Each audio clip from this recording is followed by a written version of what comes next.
What is the difference between outsourcing a project versus building a dedicated team that is offshore or nearshore or works directly for you? Today on Product Driven, we're going to break down the difference and explain some of the pros and cons and why you may need both. To survive and thrive, you must adopt a product-driven mindset. If you don't know me, my name is Matt Watson. I've been the CTO of several different startups over the last 20 years, and I have a lot of experience with hiring local contractors, global contractors, staff aug. I've done all of these different things, and along the way, I even accidentally started a dev agency. So I'm going to give you my insights today about all the different ways that you can do this and some of the pros and cons to think about, and there are a lot of them. First and foremost, we all know that offshore development or outsourcing is a big part of building software these days. It's very expensive to hire software developers, especially in the United States. And let's face it, 90% of software developers are not in the United States. There's a lot of talent all over the world. And COVID-19 taught us a lot about working remotely. And if you're hiring somebody remotely, you can hire somebody globally. So by doing outsourcing, you can tap into the global talent. And as most of us know, global talent is a lot less expensive. Let's be honest, 80% of software developers in the world make less than $50,000 a year. There's great talent all over the world, and they're much more affordable, and that's why most companies leverage them. But the question is, how should you leverage them? I've done a lot of different project work over my career, and at certain times, it absolutely makes sense for short-term little projects that need to be done. For example, what if you need to build like a weird little WordPress plugin? It's not a long-term commitment. It's not a big job. It's a small, weird little thing. I don't really care who does it. I just need them to do it and give me the code back, and then I'll figure out how to support it potentially. Somebody on my team maybe can figure out how to maintain it if we need to. Or in the past, I've hired experts to come in and help me with Elasticsearch. It's like I'm using Elastic. I don't know how to scale this thing, I have performance issues. Bring in the experts, come and help me. I've also done staff augmentation where I've hired full-time developers. I've hired developers before in Russia, Latin America, Philippines. I've worked with developers all over the world that were dedicated working for my startups, and I've largely had good experiences with all of them. But the question is, when should you do project-based and when should you do staff augmentation? A lot of people who've done offshore development before have done it in project-based mode or in sort of a hybrid where they're working with a project manager who kind of controls everything, and it's not a dedicated team that works directly for them. And that is a lot of the reasons that project-based outsourcing doesn't work, okay? Part of the problem is those companies may be juggling multiple projects, and if you've given them specific milestones or a statement of work to be done, all they really care about is getting that work done and they can move on to the next project. They want to put as little energy as possible potentially into the project. They want to get the project done and they want to move on, okay? And where this is even worse, honestly, is where you can't build a long-term team and a long-term partner, right? Like think about building a house. If you go and you hire people to build your house, they want to get done with the house and they want to move on to the next house as fast as possible. But if you're building software, you know the software is going to need maintenance, care, and feeding for the long haul. Like you need the people building the house to live in the house and help you maintain this thing. So you don't really want them to put as little effort as possible and move on to the next house. You need that tribal knowledge. You need them to help and support this thing. So having dedicated resources is very important. And that's one of the benefits of staff augmentation. And we'll get into more about that in a minute. But when does it make sense to do projects? Well, it makes sense when you don't need a full-time person. It's very common to have weird little projects. Like now, smaller companies don't have a full-time lawyer on staff, right? Like we pay $400 an hour for their time. So it makes sense to have high-powered consultants to come in and do that kind of work, or maybe very low-cost contractors to do weird little projects. It can make a lot of sense to mix that into your needs. Project-based work is best when you have those small projects, you know exactly what needs to be done, you can get bids from potentially multiple different contractors, which potentially can help you control cost. You're like, hey, we know it's going to cost $5,000, $10,000, whatever it is, to get this exact project done. But odds are when the project is done, so are those contractors. They're probably going to move on to the next thing, and you're going to have to support this thing after that. But that brings up the problem. How are you going to support this thing after that if this is your business? Now, the hybrid approach here is to hire fractional resources that can work for you. For example, a fractional chief technology officer or fractional consultant or architect or whatever you want to call them that potentially could help you bridge this gap. You're like, well, maybe I have an offshore team or in-house team, but I need a high power person to come in and help define the work and be that consultant. That could work great. And that's where a mix sometimes works really good. But you have to understand, like, you can hire people offshore for maybe $30 or $40 an hour, but you might have to pay that high-powered fractional CTO or consultant $250 an hour or a lot more. And part of your struggle is just figuring out how do you balance those. But if you do both of them together, it works really good. All right, let's talk about staff augmentation. A lot of you may have done it in the past of just hiring local contractors. You call local IT staffing companies, and they do direct to hire, or they do 90-day contracts or different kinds of contracts. That is also potentially a form of staff augmentation, okay? But instead of doing it locally with those sort of local contractors, now you're just doing it globally. And it's a great way to build a long-term dedicated team that works directly for you. And the key is it gives you control. Those employees work for you. They work however you want to work. Your tools, they assimilate to your business processes and your development process, ultimately giving you full control.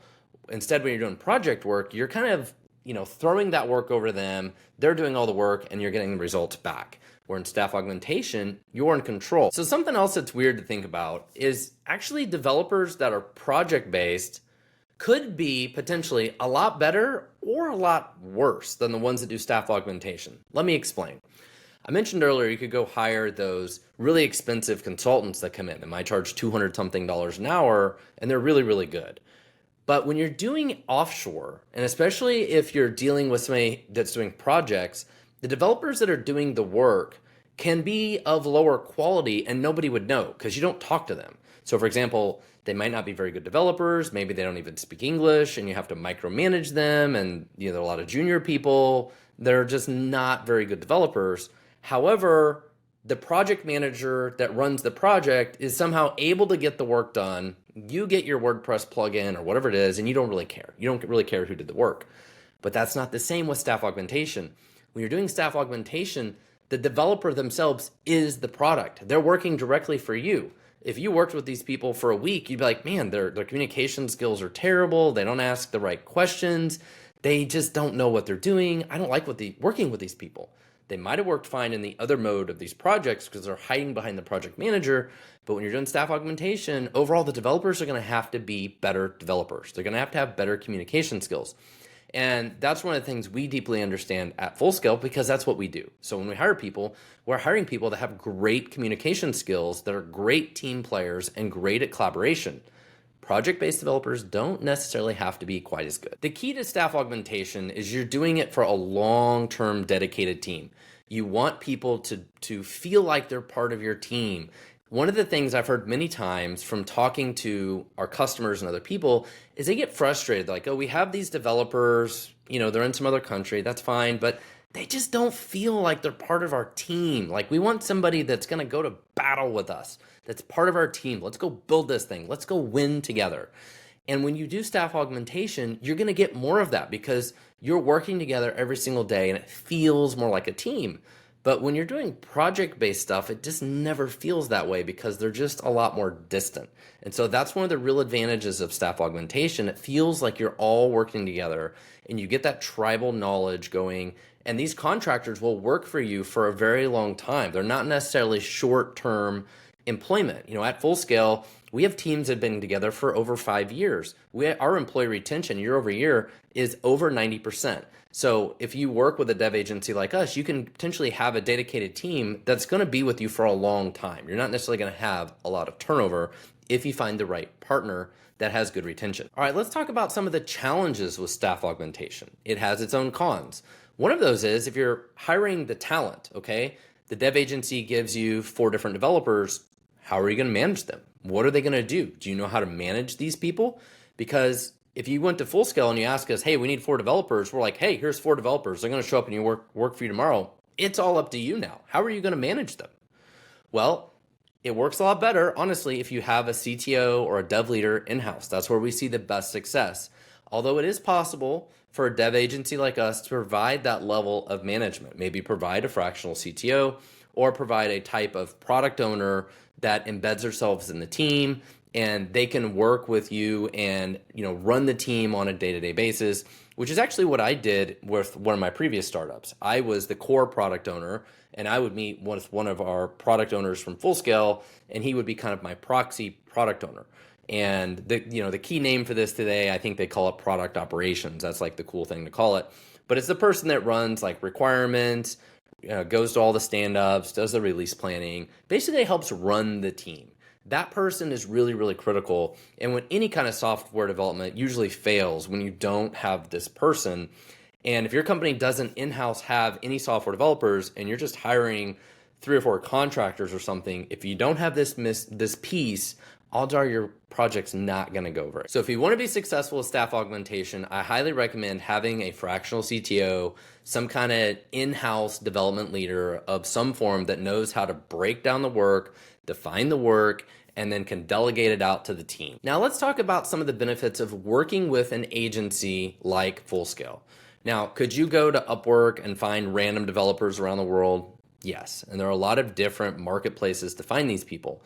A lot of people come to Fullscale, they're like, I've had people on Upwork, I'm tired of messing with it. I find out they actually have 3 jobs, or they ghost me, or next thing you know, like crazy story, it's like, oh, they were working for the Mexican cartel, or they're actually a contractor through North Korea or whatever, like all this weird stuff. You hear all these weird horror stories. People usually come to us, they're like, I'm tired of jacking around with these freelancers. I want a partner I can trust. I want somebody that I know will give me excellent high-level talent. Like I've tried offshore before and I've had bad developers from India or Russia or wherever. I've had bad experiences. I just want to work with somebody I know that I can trust is going to give me the talent that I need, and I don't have to jack with any of this. So one of the advantages at Fullscale is we're really good at recruiting. We have 7 full-time recruiters, and we're really good at finding really good talent in the Philippines. We know what that looks like. We interview hundreds of people. We understand the local culture and some of the uniqueness about the culture. And we also help our customers deal with like all the HR laws and benefits. And yes, can you hire random freelance developers from the Philippines? Yes, you can. But for those developers, they don't actually like doing that for the same reason that a lot of people in the United States, for example, don't like being a 1099 employee. They'd rather be a W-2 employee so they get better benefits and they feel like they have a little more job security. And for everybody, job security is the most important thing. Let's be honest. Most people just want to do their job, have a family, whatever, and live their life. And this extra job security is important to them. And at Fullscale, we definitely give our employees that extra job security and, part of the legal laws that come from the Philippines, all that stuff. They also know if one of our clients, the project ends for whatever reason, we potentially can find them their next job. They're not worried about like losing their income. So there are a lot of benefits for them as the employee side for working for a local Filipino company and a local dev agency. And don't discount that when you're thinking about hiring people from around the world. There are benefits for those people to work through the dev agencies as well. There are also a lot of other benefits for you for working through a dev agency besides just the recruiting and some of the legal aspects. So an agency like us at Fullscale, we have over 250 software developers. So because at our size, we can invest more resources into things like career growth, training, mentoring, team bonding, all these different activities to treat your employees like you would want to treat your local employees. We're able to treat your employees that are working for your offshore team at a much higher level. And potentially a lot of our clients, maybe we do things that they would never be able to do in-house. Like they might have 5 developers or 10 developers in-house. They would never have the resources internally even to do this kind of stuff. At our scale, we're able to do that. We do thorough quarterly reviews. We're always trying to help our developers upskill. We have a whole career growth framework. We have all these other things that we do that are a big benefit to our employees and to our clients. So I've walked you through some of the benefits of doing project-based development and dedicated teams via staff augmentation. There's definitely a time and a place for both. I think the key thing is you want to do project outsourcing if it's short term or you have no in-house expertise at all and you're like, man, I just need somebody to figure this thing out. I never want this in-house skill set. I just want a partner to go figure it out, right? Versus if you want to have this internal skill set and you need a long-term team that's going to work directly for you. You control the process, which is most SaaS companies. Like, you build a product, you want that product expertise in-house. Think about hiring these dedicated teams. They're still in-house. They still work directly for you, and you control the process. So that is my recommendation to you. If you're doing any kind of SaaS company, building any kind of product, staff augmentation is absolutely the way to go. And if you've done offshore before and you've had some bad experiences, I promise you'll have a way better experience. If you do staff augmentation, you work directly with the team on a day-to-day basis, and you find a partner you can trust like Fullscale that can provide you super top talent. And if you have any problems at all, we're always here to mitigate and figure out how do we solve those problems. At the end of the day, quality of talent is the number one thing of all.